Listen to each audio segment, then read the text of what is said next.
আসসালামু আলাইকুম। আমি এখন বিসিএস কনফিডেন্স ৪০তম প্রিলিমিনারি অ্যাসাইনমেন্ট ৬ সিলেবাস বাংলাদেশ বিষয়াবলীর ১৭ নং টিকার অ্যাসাইনমেন্টটি নিয়ে হাজির হয়েছি। ১৭ নম্বর টিকাটি হচ্ছে ইউনিয়ন পরিষদ নিয়ে। এই অ্যাসাইনমেন্টটি আমি ৩ পৃষ্ঠার মধ্যে শেষ করেছি। প্রথম পৃষ্ঠাটি হলো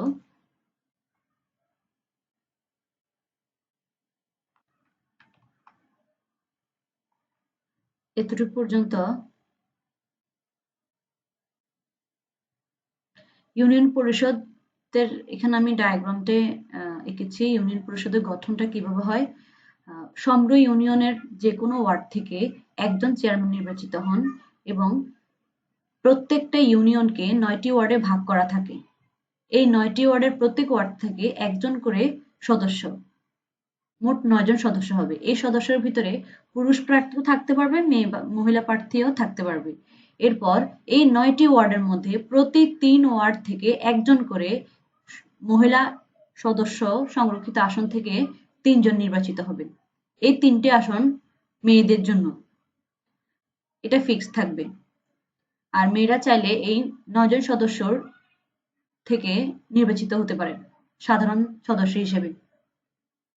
এরপরে ইউনিয়ন পরিষদে সচিব বা সেক্রেটারি একজন থাকেন, যিনি দাপ্তরিক কাজসমূহ সামাল দিয়ে থাকেন, যিনি সরকার কর্তৃক নিয়োগপ্রাপ্ত হন, বেতন ভাতাপ্রাপ্ত, এবং কয়েকজন অফিস সহকারী থাকে এবং কয়েকজন গ্রাম পুলিশ নিয়ে এই ইউনিয়ন পরিষদটি গঠিত হয়। ইউনিয়ন পরিষদের লক্ষ্য উদ্দেশ্য আমি এখানে পয়েন্ট আকারে লিখেছি। এখানে আমি ১ থেকে ৯ পর্যন্ত ৯টি লক্ষ্য উদ্দেশ্য লিখেছি। এই ৯টি লক্ষ্য এবং উদ্দেশ্য নিয়ে ইউনিয়ন পরিষদ গঠিত হয়। এর উদ্দেশ্য হচ্ছে গ্রাম বা পল্লীর শ্রীবৃদ্ধি সাধন করা, গণতান্ত্রিক অধিকার প্রতিষ্ঠা করা, গ্রামীণ পল্লী জনগণের স্বশাসন প্রতিষ্ঠা করা। এরপর পল্লী জনগণের মধ্যে নেতৃত্বের গুণাবলী বিকাশ ঘটানো, উন্নয়ন কর্মকাণ্ডে স্থানীয় জনগণকে সম্পৃক্ত করা, জবাবদিহিমূলক স্থানীয় শাসন প্রতিষ্ঠা, গণচেতনার বিকাশ ঘটানো, শাসন ব্যবস্থায় বিকেন্দ্রীকরণ ঘটানো, স্থানীয় পর্যায়ে স্থানীয় নেতৃত্ব দ্বারা স্বশাসন এবং সুশাসন প্রতিষ্ঠা করা। ইউনিয়ন পরিষদের কার্যাবলী হচ্ছে এখানে চ পর্যন্ত লিখেছি, ক থেকে চ পর্যন্ত। এটি মূলত পক্ষে গ্রামের উন্নয়নমূলক কাজ করে, যেমন রাস্তাঘাট এই ধরনের সংস্করণের কাজগুলো করে, ব্রিজের, তারপরে রাজস্ব সংক্রান্ত কাজ, গ্রাম পর্যায়ে রাজস্ব যে করগুলো সংরক্ষণ করার দায়িত্ব এটা থাকে ইউনিয়ন পরিষদের মধ্যে উপন্যস্ত থাকে। এবার হচ্ছে বিচার সংক্রান্ত কাজ, গ্রাম পর্যায়ে যেসব বিচার আচার হয়ে থাকে বা যেরকম অশান্তি বিরাজমান থাকলে সেই বিচার সংক্রান্ত কাজও ইউনিয়ন পরিষদের মধ্যেই পড়ে। ওনারাই এই কার্যাবলীটি সমাধান করে থাকে। আর শান্তি রক্ষা সংক্রান্ত কাজ ইউনিয়ন পরিষদের কার্যাবলীর মধ্যে পড়ে। সেবামূলক কাজ সরকারের সঙ্গে সংযোগ স্থাপন করে। আর ইউনিয়ন পরিষদের চেয়ারম্যান হোক অথবা সদস্য হোক, তারা ৫ বছর মেয়াদী কার্যকাল হওয়ার পরে তারা নির্বাচিত হন।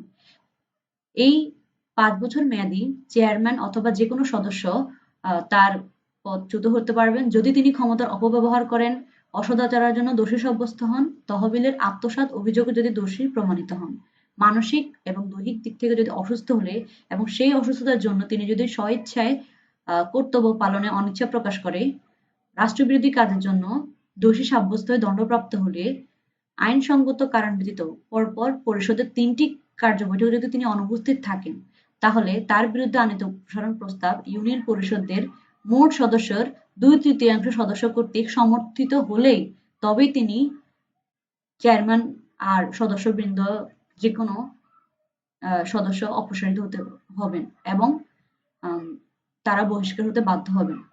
এছাড়াও চেয়ারম্যান অথবা সদস্যরা তাদের স্বেচ্ছায় পদত্যাগ করতে পারবেন তাদের কার্যকালের পূর্বেই। ধন্যবাদ। আপনারা অ্যাসাইনমেন্টটি ভালোভাবে বুঝিয়ে করবেন, নিজের মতো করে সাজিয়ে গুছিয়ে করবেন। এখান থেকে আপনি কিছু চাইলে বাদও দিতে পারেন অথবা নাও বাদ দিতে পারেন। তবে বাদ দিতে চাইলে আপনি চিত্রটা অবশ্যই আঁকবেন, এরপর বাকি যা কিছু ইচ্ছা হয় তা রাখবেন, আর না ইচ্ছা হলে রাখবেন না। ধন্যবাদ। আমি আপনাদের জন্য অ্যাসাইনমেন্টটি প্রিভিউ করছি। এটি হলো প্রথম পৃষ্ঠা।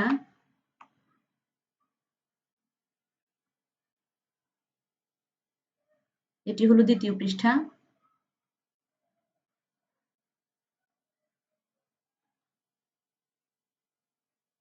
এটি হলো সর্বশেষ পৃষ্ঠা।